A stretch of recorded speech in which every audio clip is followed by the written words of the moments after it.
ನನಗೆ ಯಾಕೆ ಕೊಡ್ತೀನಿ ನೀನು? ನನಗೆ ಯಾಕೆ ಕೊಡ್ತೀನಿ? ನನಗೆ ಯಾಕೆ ಕೊಡ್ತೀನಿ ನೀನು? ನಿನ್ನ ಮಗ ಕೊಡಿ. ನನಗೆ ಯಾಕೆ ಕೊಡ್ತೀನಿ ನೀನು? ನನಗೆ ಯಾಕೆ ಕೊಡ್ತೀನಿ ನೀನು? ನನಗೆ ಯಾಕೆ ಕೊಡ್ತೀನಿ ನೀನು?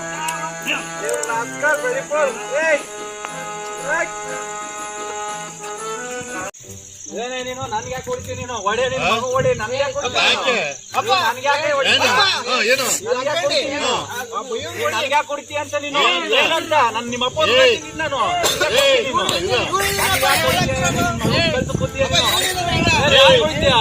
ನಾನು ಗೊತ್ತಲ್ಲ. ನಾನು ವಯಸ್ಸು ಮರ್ಯಾದೆ ಕೊಡ್ತೀನಿ ನಾನು. ನಾನು